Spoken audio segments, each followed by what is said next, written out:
Now we'll quickly move on to the rapid fire. Rapid fire, fine. So, ma'am, it will be fun. Let's start with the rapid fire. First, who is your professional role model? I have to say Mr. Ratan Tata. Okay. Have you ever met him? I regret I never had the opportunity to meet him. Yeah. But have you ever been in the place like being in Mumbai where he was addressing or somewhere? Yes. I think I've had those opportunities. I think the principles by which he's led his companies, a lot of the philosophies are really resounding philosophies as far as I'm concerned personally. And I think, the credibility that he built and the Tatas have built is something which is what every Indian company should aspire for. Yes. And how was his aura, ma'am? Oh, fantastic! I mean, you can't. Few words can describe. Few words can describe that. Yeah. And take us through your daily routine. Oh, my daily routine. I start out early in the morning. I usually go to the gym and I do yoga alternate days of the week. I am an avid cyclist, but I think post-COVID, the traffic has picked up a little too much for my liking, but that's how Mumbai is. Of course, work starts, I think, try to see the children off to school before they leave for the day, and then get to office. I think that's when everything starts, and then you don't know when there is an end to that. Then, of course, there's a lot of travel that happens in parts of the country and other parts of the world. Somewhere you feel time's not enough, because you have to be connected to the customer, to your farmers, to see what's happening on ground and keep updated. Talk to your people. We are going through this huge change where we've brought in a lot of new leadership into the company. So we are trying to take things to the next level. Yeah. Very so nice. you don't realize when the 20 hours or so just go by. Gone. Yeah. Any particular decision of your career growth you want to go back and change? Yeah, it's a very good question. Maybe I can't say I would have done things differently. Perhaps if I had, the opportunity to have started, I would have gotten involved earlier in the business, maybe. Okay. That could have been a little different. Yeah.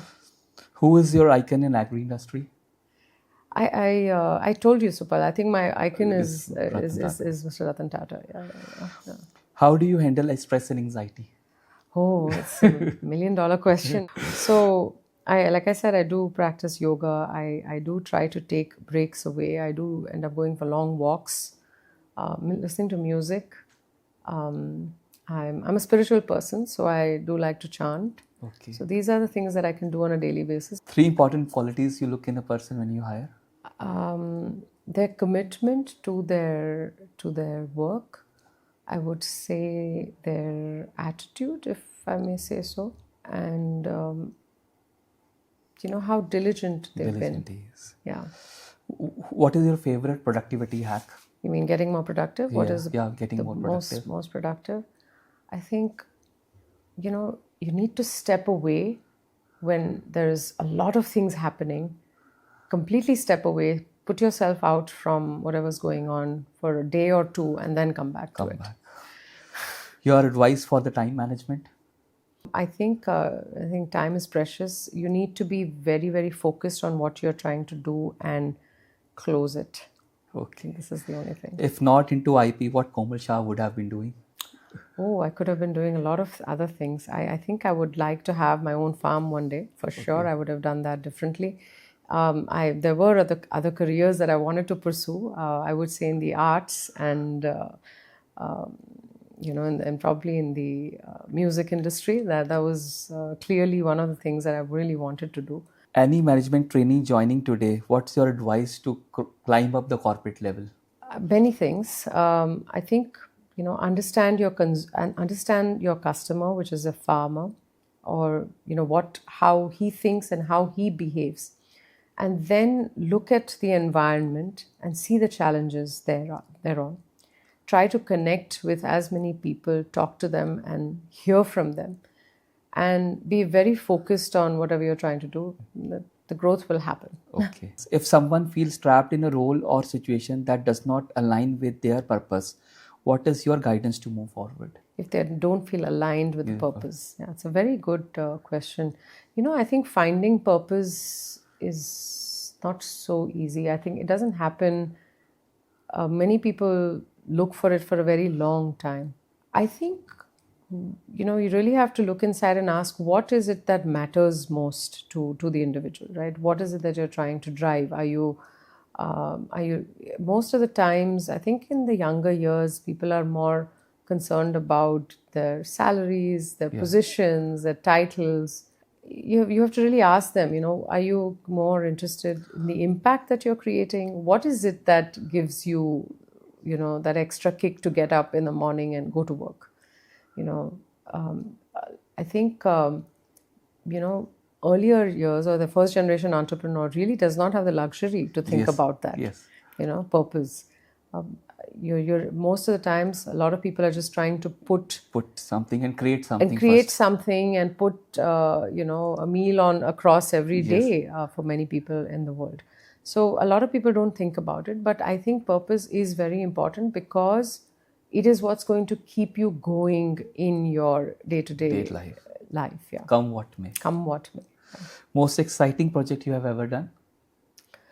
I think the initiation of the NCE project in SML, I think we're going to be the first company in the world to be delivering metabolite-free solutions. It's a green chemistry solution.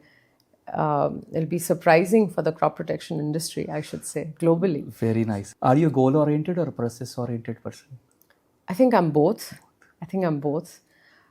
You have to be goal-oriented because without which you can't deliver. Without process, you can't scale and you can't manage the outcome always. So both are very, very important. And you have been attending so many conferences as a speaker panelist. Right. Now, after this, again, a phone rings up.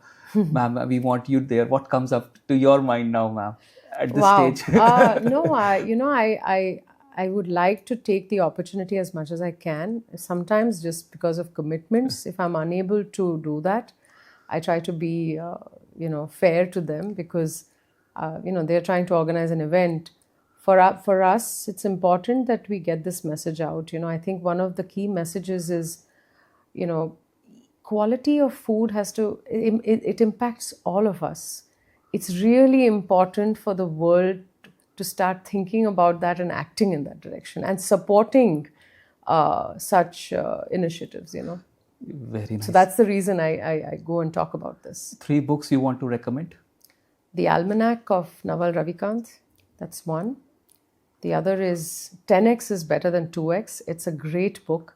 It talks about, entrepreneurship in a very different way where, most people are trying to just incrementally do the same thing over and over again and try to improve on something.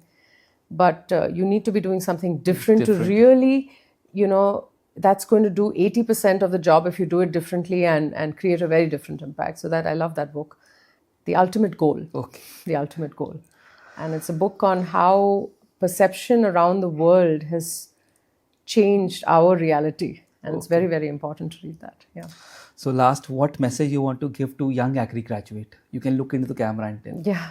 So I think, agriculture is a very, very rapidly evolving space for any agri graduate today. I think people are talking about, opportunities in ag tech. But I think the fundamental industry in itself needs a lot of new creative thinking, a lot of new creative go-to-market, a lot of new things that really need to be done, addressed.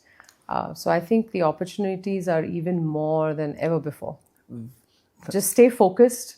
Staying focused is probably the most important thing.